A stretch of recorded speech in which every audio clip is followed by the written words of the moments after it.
Hello, my name is Rain Andrew Laux, and this is the Kill Count Explained, where we take a look at Star Trek media to count the kills and explain the episode. Today we're looking at Where No Man Has Gone Before, Season 1, Episode 3. We begin the episode with a distress call for a ship, the Valorant, which has not been seen for over 2 centuries. They discover an object around 1 meter long and decide to beam it aboard the ship. It was the Valorant ship recorder that has seen quite a bit of damage. The recorder begins transmitting, so Kirk puts the ship on red alert. They are now approaching the edge of the galaxy.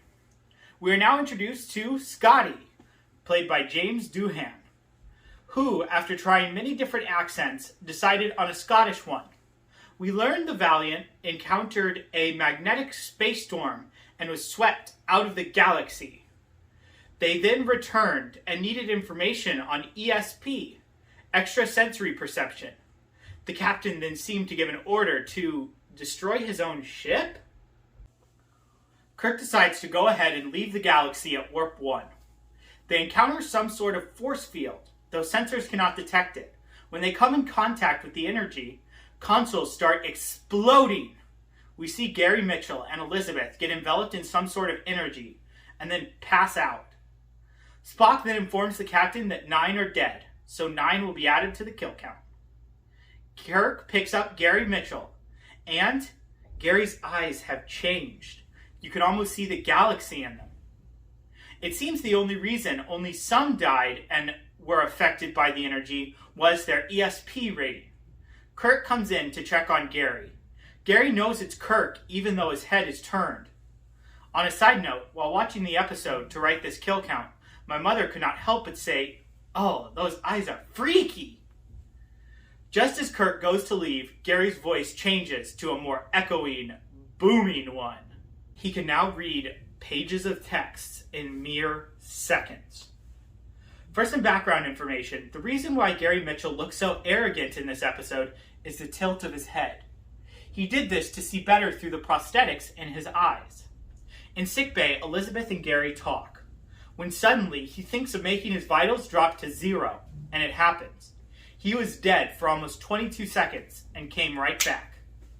Now in the briefing room, Spock is worried about what Gary is mutating into. They note that he is showing powers, such as enhanced reading and retaining of information. He is also able to control levers on the bridge without leaving sickbay.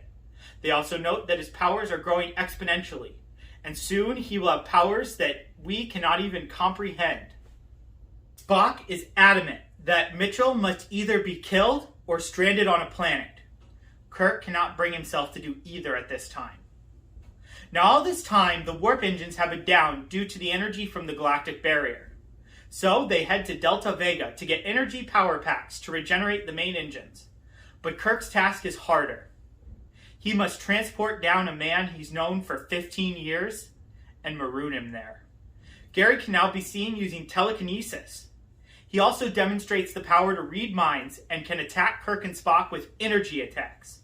Luckily, Kirk and Spock surprise him, knock him out, and beam Gary down to Delta Vega. They now have Gary trapped inside of a force field on the planet. After a shock, his eyes return to normal, but only for a second. Spock calls up for a phaser rifle. They break the complex on the planet to explode if he gets out of control. But Gary uses telekinesis to kill the person manning the destruct button, taking the kill count to 10. He then attacks Kirk and Spock, rendering them unconscious. Gary takes Elizabeth to a mirror, and we see her eyes have begun to change as well. Gary and Elizabeth have both made their way out into the valleys of the planet. Gary makes them a paradise to live in, taking a barren environment and turning it lush and green. Kirk follows them with a phaser rifle, but Gary can sense him. Gary sends Elizabeth to have a chat with Kirk. Kirk begins begging for her to help him to kill Gary. Kirk fires a phaser rifle directly at Gary, and it does nothing. Gary rips it out of his hands and then creates a tomb for Kirk. Here's a mistake in canon.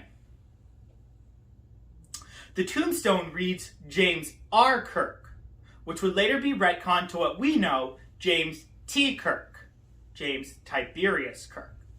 Elizabeth then uses her powers to help Kirk and try to stun Gary. Now Kirk fights Gary in his ungod form.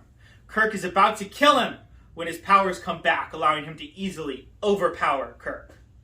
Kirk is finally able to use his phaser rifle to shoot the rocked formation and send a rock crashing down to kill Gary.